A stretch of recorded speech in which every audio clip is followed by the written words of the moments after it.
Children of the King by Max Lucado, adapted by Heather McGee.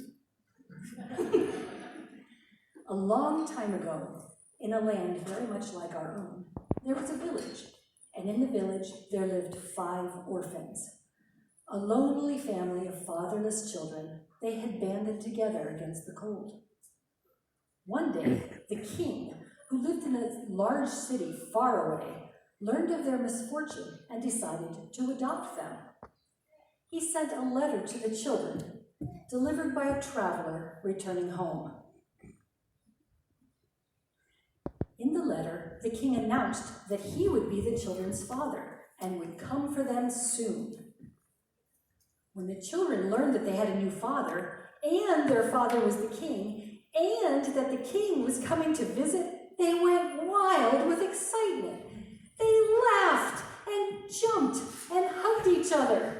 And then they couldn't get up, but then they tried again, and then they jumped, and then they went to tell their neighbors. Come out, they said, come share our good news. The villagers heard the children's excited cries and hurried to find out what was going on. When everyone had gathered, the children explained that they had a new father, and their new father was the king, and that very soon the king was coming to the village. The people were excited too. They were full of advice about how the children should get ready to meet their new father. The florist explained, "You need to impress the king." The fisherman added, "Give him a gift." The traveler, ready for her next journey, nodded in agreement. Only those with great gifts to give will be allowed to live in the castle. The villagers didn't know the king. They just thought that all kings want to be impressed. They gave their advice, then went on their ways. Villagers are going on their ways. The children went home and thought about what they could offer the king.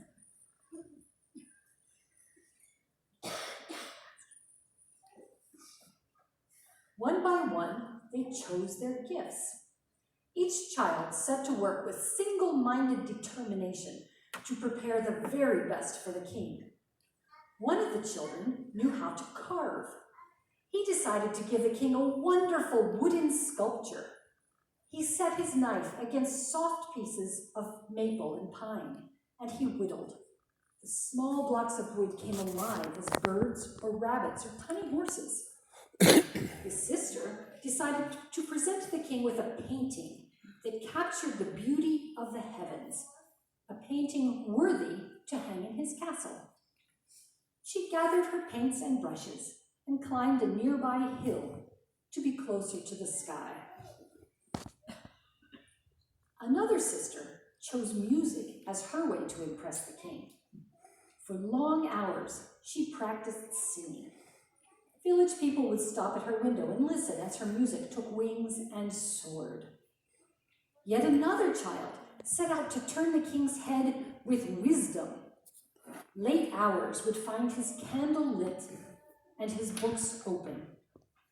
Geography, math, chemistry, the breadth of his study was matched only by the depth of his desire.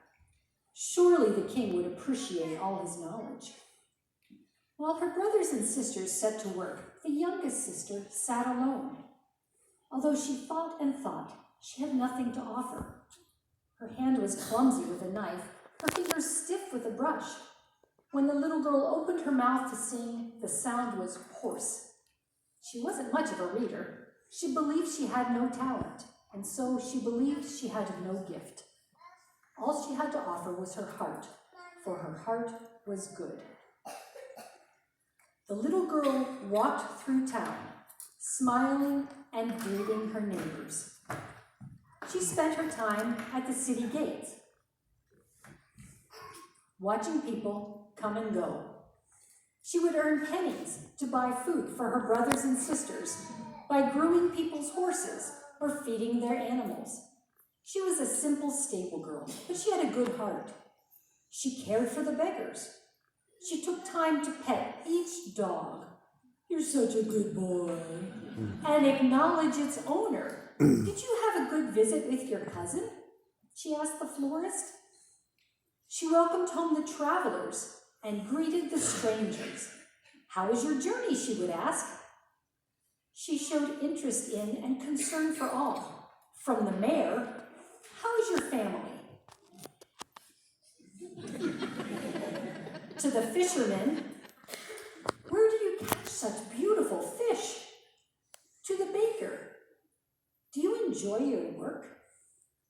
She was full of questions because her heart was big and she cared about people. They were all the same to her, the beggars and the rich. She liked all of them just the way they were. But when the villagers departed and went over by the singer, sadness settled over her. She was afraid that the king would be disappointed, that she had no talent and no gift. She remembered the villagers' advice and set her mind about the task of making a gift for the king. She took a small knife and went to her brother, the carver. Could you teach me to carve? She asked.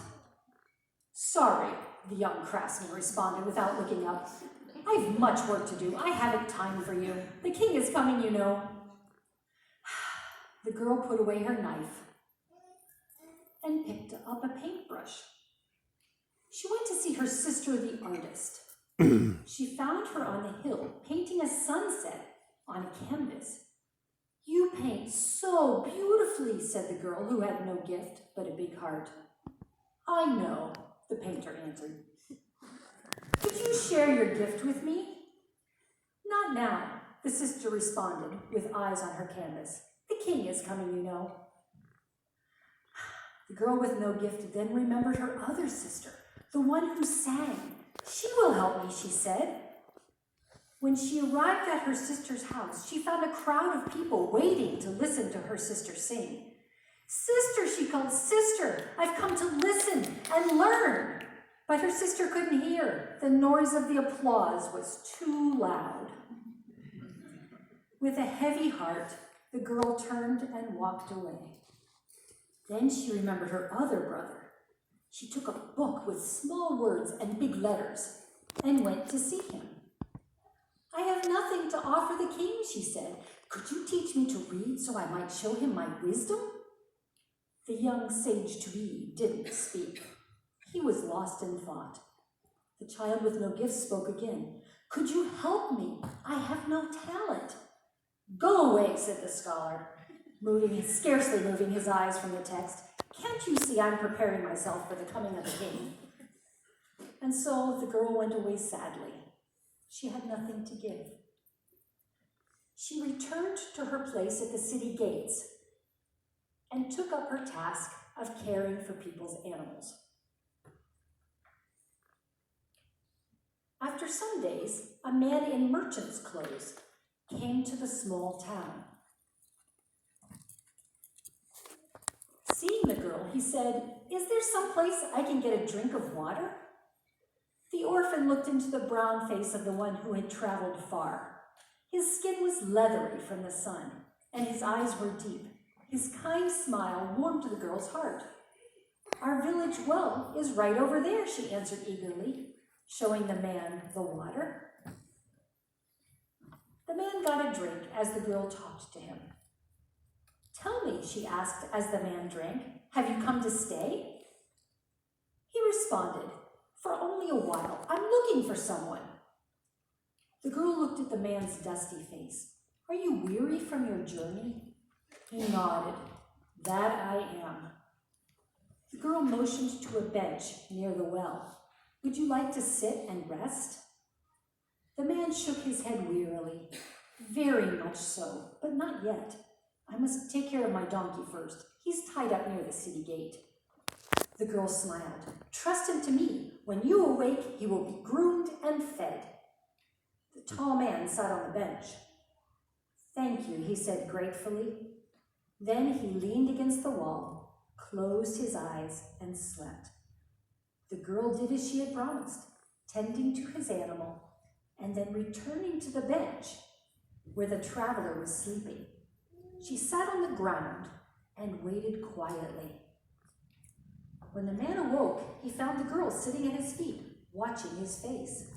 She was embarrassed that he had caught her staring, and she turned away. He asked, "Have you been sitting here long?" Shyly, the girl answered, "Yes." Curiously, the man asked her, "What do you seek?" She replied, "Nothing. You seem to be a kind man with a peaceful heart.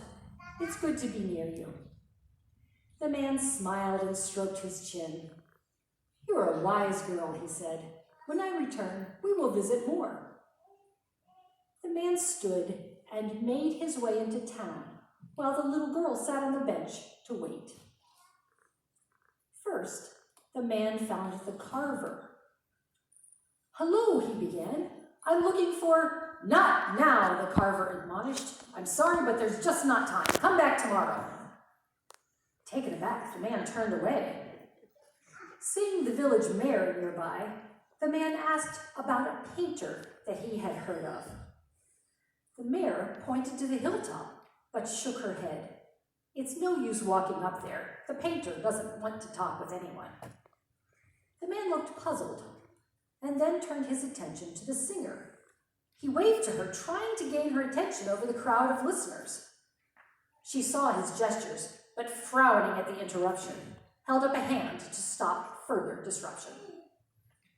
Sadly, the man turned away from the singer and her crowd of admirers.